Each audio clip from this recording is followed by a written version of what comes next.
Guess I've got quite a lot of stuff to talk about because I haven't talked about quite a lot of stuff, surprisingly. This is level 3. It is Cookie Caves. Yeah, Cookie Caves.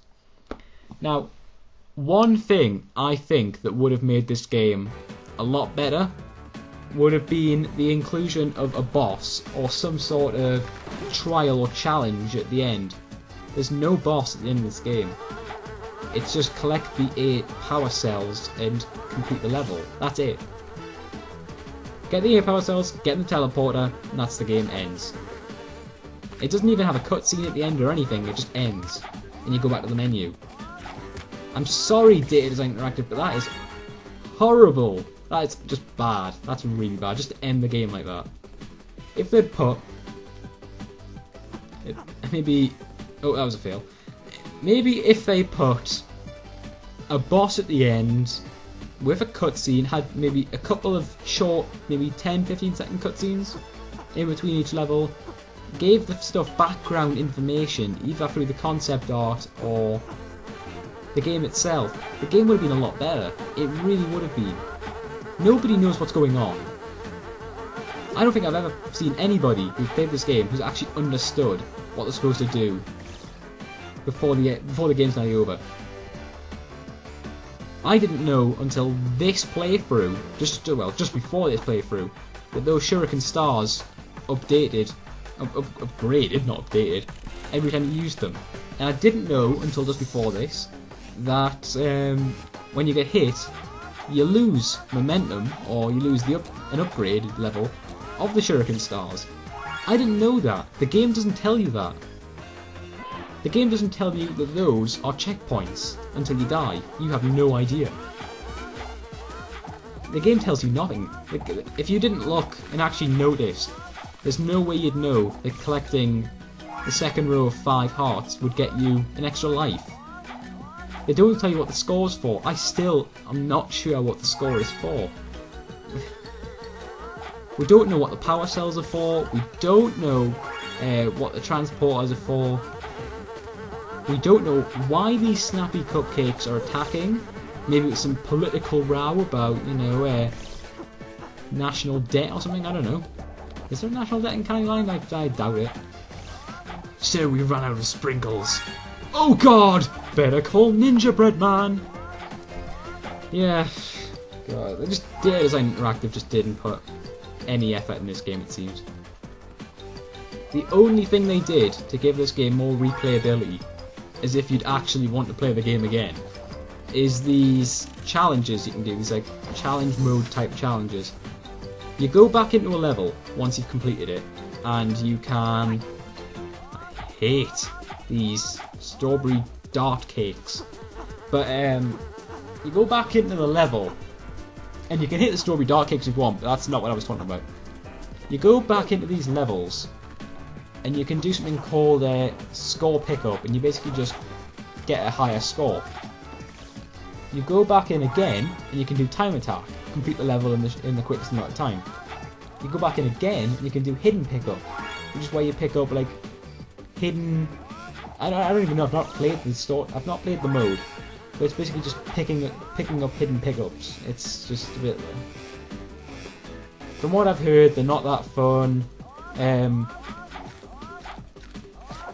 Apparently, they're so much fun that Data Design Interactive, who made this game, I'll give you a bit of background information on them actually.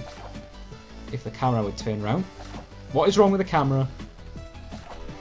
Hello, camera. Am I still locked onto that enemy? Okay, there we go.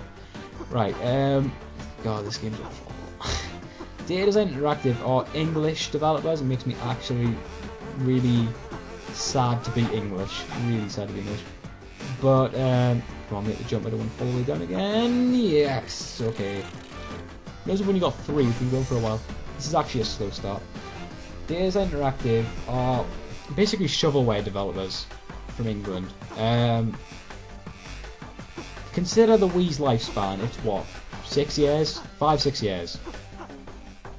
These guys have made about 25 games just for the Wii. That's rivaling like Nintendo making games for the Wii. Come on, seriously. And consider how big Nintendo is in comparison to these guys. There are a couple of games which are exactly like this. There's one in particular, it's called Rock and Roll Adventures. It's the same game, they've just changed the backgrounds and changed the protagonist. Again, there's no boss, there's no cutscenes, there's no explanation, it's the same platforming, same problems with the game, they just basically just changed the skin of it. But yeah, this is Data Design Interactive, the guys who brought you Popcorn Arcade, which is basically the biggest pile of shite you will ever play. You know I don't swear on my videos, but dear God, Popcorn Arcade. Which brought you such classics as Ninjabread Man, Billy the Wizard, Anubis 2. Who plays these games?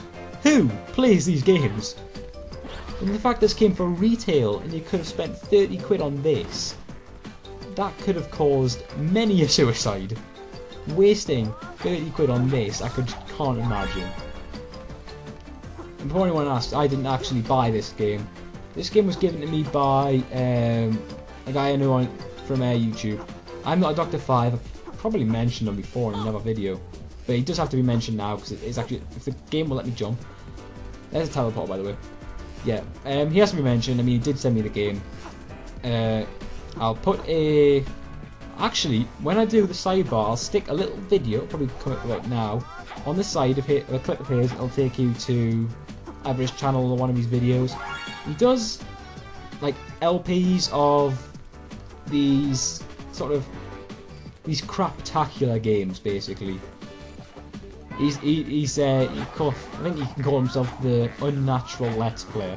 Probably be a better name for him, because that's what he always just goes on about. He's like, I'm not a natural Let's Player. I don't know what to say. I don't know how to act, etc. He's not that bad. He's like me, really, where he just does some narration, thinks it's absolute crap, and then just starts it all over again. And this game's like taking me to another level. I'm swearing in the ring now. But yeah, he sent me the game, and I thank him for that. The least I can do is promote his channel. He's a cool guy. Don't subscribe to him or something in the hopes of getting him to send a game, because I have known him for a bit longer than, you know, maybe a couple of months. It's probably about a year, just over a year now. I don't know if it's even a year. I don't know. Oh, it would be, yeah, 2009. Do it. Yes, 2009. God, time flies. Jesus, 2009 seems so long ago now. But yeah, anyways, head down here to get yet another one of those power cells, which we are number 6. Yes, number 6. I've got this really annoying habit of every time I do a game, you might notice this if you watched my Let's Plays before, but every single time that I collect something new, I usually always go, like, I'll talk about something else when I collect number 1, 2, 3, 4, 5, and then when it gets to 6, I'll always have nothing to say, and I'll always go, and this is my number 6. The reason for that is I can't say 6. I can't say it. Why they made it 6? I can't say it. 6 and is easier to say, I guess, but yeah, it's really random. But when you're playing Ninjabread, man, you've got, come on, you got to be random. Who the fuck brought that up? Yeah, I just can't say it. It's just something I thought I'd mention. Another little thing I've noticed about myself doing these videos is that I don't really think I have much of an accent, but when talking to Americans and Australians, they always go, God, you've got a really strong English accent. And I never noticed that, apart from when I say the word annoying. For some reason, that just always seems to come to mind, and it goes, wow, that was a really strong accent on that annoying. And it's annoying for me to say annoying, because I start thinking about my accent and start going, God, people can hear me, I'm talking like an idiot. I'm always talking like an idiot, I'm a bloody Let's Player, but yes, I am a Let's Player. Consider myself a Let's Player. Come on, there's no walk-through community thing, so there's playthroughers, I guess, but because they don't actually talk, but you know, whatever. It's not important, I'm getting sidetracked again. But look at that, guys. 1 more Power Cell to go. Power Cell makes it sound like Jak and Daxter. That's another game that's coming up soon. So, yeah. Just so you know, Jak and Daxter is coming soon. There's a list of games I'm going to be doing. It's on my channel, or it is right now. Don't know if you watch this video in a year or 6 months or whenever, and it's still going to be there. But there is a list of games that I am looking to record at least sometime soon. And there we go. That is the end of the game. Once we enter the teleporter, which will hopefully work for the first time ever, we'll actually finish the game 100% in 33 minutes, basically. Less than that. And it did work first time. Way. Yeah, just over half an hour to complete the game 100%. Level complete. And just watch the amazing ending of this game. So good it has to load. Please wait for the awesomeness of the menu. Okay, let's just confirm. Profiles, 100%. So, since there isn't anything else left to do, we'll take a look at the credits. Ninja Master, looking sad because his game is shite. Okay, now I want to mention something really quick before we go. I don't know why I said we go. I'm the only one here. You talking to me? You must be talking to me. I'm the only one here. But these guys have actually announced a Ninjabread Man 2, Blades of Fury. That was a long time ago. That was a good few years ago, and haven't really heard anything about it since. But knowing them, they'll probably not scrap any idea if they can make any money out of it. Oh, those guys from Quality Assurance just didn't do their jobs at all. And if you want to submit ideas for Ninjabread Man 2, like concept art for ideas, like minigames and characters, etc., then send your submissions to ninjabreadman.com, where you can send in the good, the bad, and the ugly. And I just want you to know, this game uses God's technology. Oh, smite me, you mighty smiter.